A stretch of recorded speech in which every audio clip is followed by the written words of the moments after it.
Charlie Chaplin foi um ator inglês que ficou famoso na época do cinema mudo e conquistou sucesso com sua arte. Nas telas do cinema, se expressava extraordinariamente sem dizer ao menos uma palavra. Na vida real, fora dos holofotes, tinha muito a dizer. É autor de célebres frases. Fiz questão de separar algumas delas que demonstram sua elevada sabedoria. Não devemos ter medo dos confrontos. Até os planetas se chocam e do caos nascem as estrelas. Um dia sem rir é um dia desperdiçado. A persistência é o caminho do sucesso. Eu continuo sendo apenas um palhaço, o que já me coloca em nível bem mais alto do que o de qualquer político. A vida é maravilhosa se você não tem medo dela. Como seria bom se existissem mais pessoas como Charlie Chaplin, capazes de sintetizar as belezas da vida em singelas palavras que tocam o coração.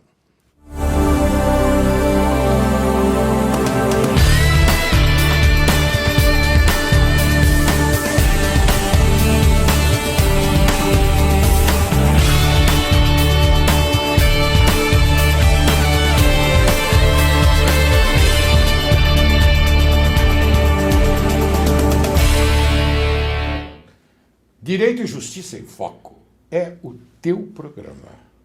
Este é o teu país. Hoje começo prestando uma justa homenagem a William Shakespeare, que, entre suas brilhantes obras, escreveu a peça Romeu e Julieta, da qual vou declamar o seguinte trecho dito pelo príncipe Romeu. A piedade, entretanto, é assassina, perdoando aqueles que matam. A minha convidada de hoje é bacharel em Direito pela Faculdade da Universidade de São Paulo. Aprofundou-se no estudo da filosofia do direito e tornou-se mestre e doutora pela Pontifícia Universidade Católica de São Paulo, onde atualmente é professora assistente doutora. Seu conhecimento sobre filosofia do direito também é tema de 3 disciplinas que ela leciona no curso de pós-graduação da USP. Doutora Mara de Oliveira, é um prazer enorme tê-la aqui. Agora, você, telespectador, vai assistir e ela vai mostrar como vislumbrar o direito sob a ótica do cinema e do teatro. Seja bem-vinda, doutora Mara. Muito obrigada, professor Laércio. É um prazer estar aqui no seu programa. É uma alegria muito grande, viu, Mara, você estar aqui e, naturalmente, trazer esse livro, Shakespeare e o Direito, que eu agora mostro ao telespectador. Então, nós temos muito que conversar sobre ele. E eu vou falar alguma coisa sobre William Shakespeare. O grande poeta e dramaturgo britânico reconhecido como o maior escritor de todos os tempos, embora há discussões sobre sua verdadeira identidade, Edward de Vere, o 17º conde de Oxford, mais conhecido como Shakespeare.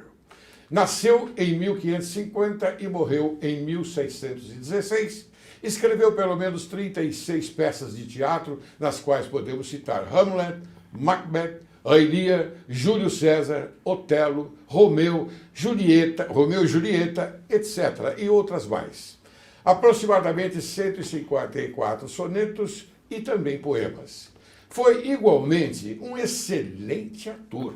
Saiu pobre de sua terra natal, Stratford-on-Avon, e retornou a ela muito rico. Diz a história que parou de escrever muito cedo, mais ou menos em 1612. Mesmo assim, encontramos alguns vácuos em sua história de vida. Pergunto a você, como surgiu a ideia do livro Shakespeare e o Direito, publicado recentemente? Bom, professor Laércio, a ideia é antiga, né? A ideia me ocorreu pela primeira vez em 1999. Logo depois que eu terminei minha tese de doutorado, eu fiz uma viagem a Londres né, onde eu tive a oportunidade de assistir 2 peças, Ricardo II e Coriolano, encenadas pela mesma companhia, pelo mesmo diretor e mesmos atores. E eram alternadas. Né? E aí me veio um insight, né? É importante destacar que o insight ele foi, digamos assim, concebido no teatro, né? Esse é um material, digamos, de gestação artística muito importante no meu trabalho. E aí eu levantei a seguinte questão: o que teria nessas 2 peças que as tornaria apresentáveis numa mesma temporada, com mesmos atores, mesma direção? Afinal de contas, são peças de períodos distintos da obra de Shakespeare. Uma peça histórica, como Ricardo II, e Coriolano, que é uma tragédia do período romano. Né? E aí percebi que era a temática do poder. Né? E vislumbrei a possibilidade interdisciplinar de conectar teorias sobre o poder do ponto de vista da filosofia do direito com a obra de Shakespeare. E eu dou destaque principal à relação que existe entre crise de legitimidade e abuso de poder. É importante destacar essa forma com que o livro foi concebido, porque é uma espécie de marco, digamos assim, estético que veio norteando toda a minha carreira universitária desde então. Né? Eu não faço uma abordagem interdisciplinar artística apenas baseada em pesquisas de livros, em bibliotecas, que é, obviamente, muito louvável. Mas eu lanço mão da ida efetiva ao teatro, aos cinemas, né? Ou seja, é preciso do contato vivo e sincero com as obras artísticas. Muito bem, então você acha que o teatro influencia muito a vida que nós temos, a realidade, por exemplo? Sem dúvida, né? E um autor como Shakespeare consegue, através da complexidade dos seus personagens, nos aprofundar em termos de realidade de maneira muito mais impactante do que a nossa própria vida concreta. Eu sempre digo, a nossa vida concreta, ela é permeada por dissimulações. Né? E o objetivo principal de Shakespeare é mostrar para nós essa realidade e, como espectadores, nós temos sempre a chance de vislumbrar aquela realidade que está por detrás das dissimulações que os próprios personagens não conseguem. Muito bem. Né? Eu queria fazer uma pergunta a você que, assim, à primeira vista, ela parece não ter muito nexo. Mas você que é uma grande intérprete, não é, da filosofia e conhece muito bem, você vai procurar me informar, não é? Informar também o telespectador. Muito bem. Nós sabemos muito bem que uma peça de teatro ela pode ser uma ficção, não é? Como também ela pode ter elementos da realidade, retirados da realidade, para formatar, não é, uma ideia. Não é? Uhum. Eu pergunto, a ficção pode imitar a realidade ou a realidade pode imitar a ficção? Eu acho que as 2 coisas. Não é? Porque esse trabalho com o teatro e com o cinema nos revela que é preciso entender a ficção para entender a própria realidade. E é óbvio que a ficção também é influenciada pela realidade. Sim. Eu diria que é um trabalho de mão dupla. Né? E eu diria, nós não temos a possibilidade de conhecer o outro na vida concreta da mesma forma que nós podemos conhecer através de obras artísticas de peso. Né? E o William Shakespeare, para mim, é dos autores mais importantes. Né? Porque ele consegue captar a nossa complexidade sem esse viés que domina hoje da hipocrisia do politicamente correto. Né? Então, o ser humano é desnudado em tudo que ele tem de bom e de mais perverso. Né? E essa leitura concreta, a meu ver, que está completamente banalizada na vida social.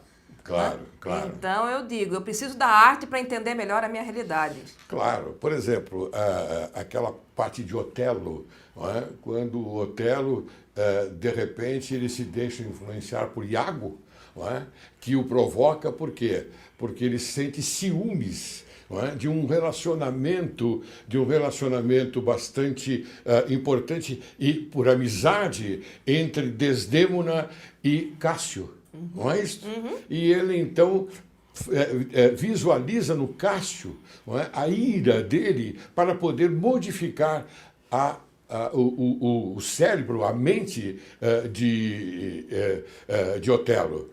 Isso é correto? Correto. Eu não Mas isso eu vou aprofundar. Isso nós vemos muito aqui na realidade também, sem dúvida, hoje. Sem dúvida. A temática do poder, como eu desenvolvo em termos interdisciplinares, porque é importante destacar que eu faço uma aproximação do tema do poder visto pelo prisma da filosofia do direito, Sim. com a literatura e com a análise da peça, tendo como referência performances que eu vi ao vivo. Né? Então, é um trabalho bastante complexo. A temática do poder, tal como eu analiso do ponto de vista filosófico, tem por viés de análise a questão da linguagem. Então, Sim. a questão do poder em Shakespeare, para mim, entra sob o prisma da linguagem. Sim, Tá? Quer claro. dizer, os personagens que manipulam, que têm uma posição ativa na interação linguística, são aqueles que vão estabelecer, digamos, relações de poder e vão atuar no polo mais ativo. Aqueles que têm uma visão mais ingênua, digamos assim, mais sincera sobre a linguagem, ou seja, que não tem consciência da complexidade de como a linguagem se conexiona ao poder, são alvos mais passivos. E daí a relação Otelo e Iago, né? Iago é um polo ativo, atua no polo ativo, e Otelo no polo passivo. No polo passivo, Inclusive, claro. essa peça não abordo diretamente no livro, porque eu não tive espaço. Esse livro foi encomendado pela editora com limite de páginas, 140 páginas, mas ela faz parte dos meus cursos, né? E você discute em Otelo, por exemplo, o tema direito e verdade. Sim, claro. Né? Porque Otelo, na verdade, chega a condenar Desdémona uma prova supostamente linguisticamente fraudada. Fraudada. Fraudada. Aliás, não havia prova nenhuma Não, contra ela. é a construção da linguagem, A né? construção da linguagem. Eu sou no objetivo pela leitura, talvez, de Shakespeare, de Otelo, porque eu conheço a peça, conheço as palavras, conheço os diálogos entre Iago, entre Otelo, e também a força que o Iago tinha com Otelo para tentar modificar a cabeça dele. Isso chama-se poder também, né? Exatamente. Eu trato dessa noção de poder como manipulação, como controle da ação do outro, né? Shakespeare trata a noção do poder em vários níveis. E segundo uma autora que para mim foi muito importante, como complemento de análise, que é a Bárbara Leodora, recém-falecida. Sim, nossa, Bárbara Leodora. O tema do poder está em todas as peças, né? Shakespeare trata do poder jurídico-político em todas as peças. Certo. Eu escolhi 4 que estavam mais desenvolvidas nas minhas análises dos cursos.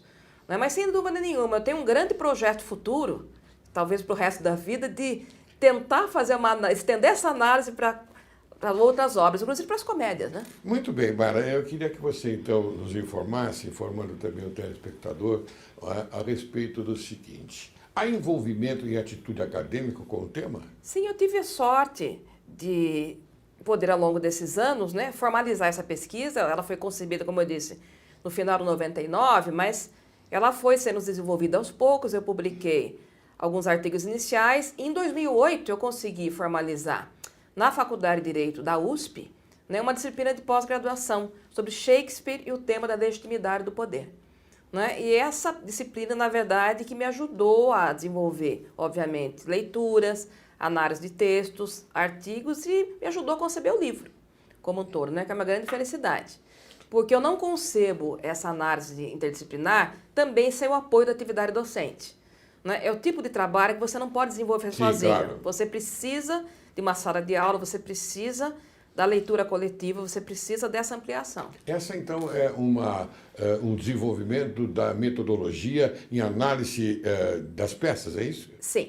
É isso? Sem dúvida, sem dúvida. Muito não bem. Eu não parto só da análise das peças, eu parto da análise da aproximação, né, de temas da filosofia do direito com a leitura das peças, né? Utilizo muito o trabalho da Bárbara Leodora porque tem muita afinidade com as interpretações que ela desenvolve, que muitas vezes coincidem com as minhas, né? Mas não abro mão da minha leitura. Quer dizer, todas essas peças analisadas no livro foram alvo de reflexão pessoal meu, não é só uma compilação do que outros autores disseram sobre o tema. Então, a análise é muito pessoal. Eu a conheci pessoalmente, viu? A conheci, posso dizer aqui, com toda a propriedade, a capacidade que ela desenvolvia a respeito de Shakespeare. Ela conhecia clássicos, todos os clássicos, mas Shakespeare profundamente. Isso é muito bonito. Eu cheguei a enviar para ela um artigo sobre a peça Ricardo II, que inclusive compõe o livro agora, e ela elogiou muito. Ela estava viva ainda, é óbvio, né? Mandou por e-mail: Mara, parabéns, continue. E pela própria redação do e-mail, que é uma redação, você percebe até um pouquinho descuidada, eu percebi que foi ela mesma. Não foi obra de um assessor, né? Que pôs aquela linguagem mais formal. Então, percebi que era autêntico. Então, isso para mim tem valor extraordinário. Nós podemos aproveitar esse momento e também homenagear, não é, esta mulher que foi uma expressão dignificante do teatro, não é, e também na interpretação das peças. Bárbara Eudora. Está aqui, telespectador. Bem, explique melhor como Shakespeare costumava apresentar a legitimidade do poder, da violência e o aspecto político do homem. Nessa leitura que eu faço, né, e como eu disse, a interpretação da Bárbara Eudora me ajudou também a compor, né, um estudo mais consistente, eu parto de uma visão interativa e não substancial do poder, isso do ponto de vista da filosofia do direito. E eu procuro mostrar que dentro da ótica de Shakespeare domina a mesma leitura, né? Embora a obra de Shakespeare tenha sido concebida numa época que dominava, em termos políticos religiosos oficiais, uma ideia, a meu ver, bastante religiosa de poder, né? Poder era quase uma coisa divina. Né? E na leitura que eu faço, Shakespeare desmonta essa qualidade, né? Mostrando exatamente que por detrás de todo aquele ritual religioso, por detrás daquela noção de direito divino, o que estava, na verdade, dominando era uma noção interativa do poder. Né? Então, eu começo o livro exatamente falando de Ricardo II, né? Que o grande erro de Ricardo II, na leitura de Shakespeare, foi acreditar ele mesmo no direito divino. Né? O direito divino, nessa leitura que eu faço, era apenas uma representação política, que garantia, que legitimava a relação entre governantes e governados. Mas que, de fato, naquela época estava surgindo uma nova forma de conceber a legitimidade, onde, veja bem, se levava em conta a interação entre governantes e governados. Então, o que provoca a falência, o destronamento de Ricardo II? O seu próprio comportamento abusivo, o seu próprio comportamento iterativo desmedido. Sim. Né? Então, a partir daí, eu desenvolvo esse tema comparando as 3 próximas peças, que é Júlio César, né, a segunda peça que eu analiso, depois a terceira, Coriolano, e a quarta, Tempestade, que para mim é a peça visionária de Shakespeare, né? A peça realmente prospectiva, quer dizer, como nós saímos desse ciclo vicioso do poder, do abuso de poder, da crise de legitimidade, quer dizer, conseguiram transcender o abuso. Então, a leitura é maravilhosa. Eu digo, eu sou apaixonadíssima por esse trabalho, é um trabalho sempre em construção, um trabalho modesto, mas que é muito verdadeiro. Você disse que é uma leitura maravilhosa e porque você, naturalmente, ostenta uma qualidade especial pela sua mente, pela sua intelectualidade. É difícil ler Shakespeare? Olha, depende, né? Eu acredito que se nós tirarmos o manto do politicamente correto, visto hoje como hipocrisia, não é difícil ler Shakespeare. A linguagem, digamos assim, tem aspectos formais que o aproximam de sua época, mas o conteúdo é perfeitamente atual.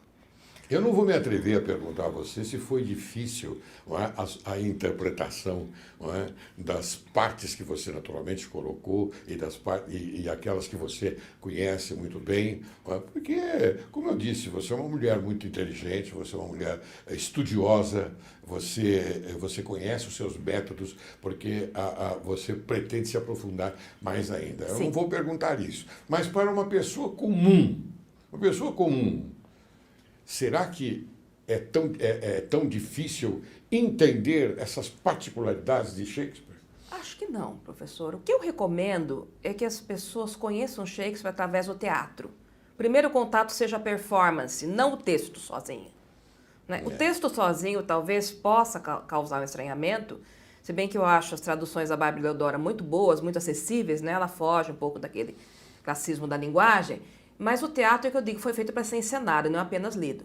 Então, a leitura do texto, é claro que é um componente importante no meu trabalho, mas eu sempre leio em função daquelas montagens que estão na minha cabeça. Eu acho que o Shakespeare encenado, quer seja através do teatro ou mesmo através de filmes, é alguma coisa muito acessível. Porque fala de nós, né? Muito bem. Mas, na sua opinião, qual peça de Shakespeare melhor, não é, traduz os ensinamentos jurídicos? Olha, eu vou citar 2 aí que eu utilizo no livro que eu acho que são excepcionais. Para não citar uma, Júlio César e Coriolano. Acho que são peças que exploram várias questões, o problema da autoridade, o problema do poder, o problema da linguagem, da argumentação, de forma extraordinária e atemporal, né? Eu vejo conexões possíveis entre Coriolano, Sim. daquela época, e o Brasil hoje. Ah, é? Onde a temática do abuso de poder é uma temática muito presente, né? As crises, as rupturas que esse abuso de poder provoca. Né? Então se assemelham à realidade de hoje no Brasil. Sim, porque em Coriolano, por exemplo, o tema da violência está acima do tema do poder. É isso que provoca as rupturas. E nós, a meu ver, temos, infelizmente, essa realidade no Brasil.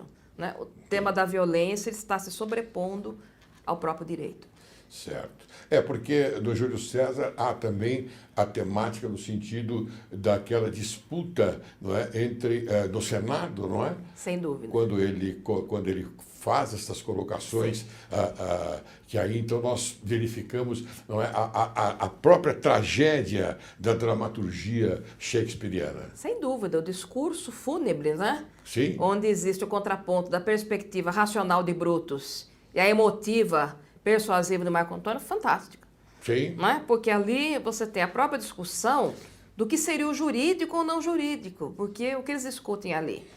Qual o significado jurídico da morte de César? Sim. Seria um ato heróico ou um crime? Sim. Um ato ilícito? Sim. Eu preciso chamar o intervalo, mas antes de chamar o intervalo, eu vou fazer uma pergunta que eu quero que você responda no segundo bloco. Exatamente sobre esse ponto no tocante àquela frase famosa, até tu, Brutus, não é? Que você que foi proferida por Marco Antônio. Não é isso? Sim. Muito bem. Sim. Eu vou chamar um pequeno intervalo e logo a gente volta, tá bem? Tá bem. Você aguarde, logo retornaremos.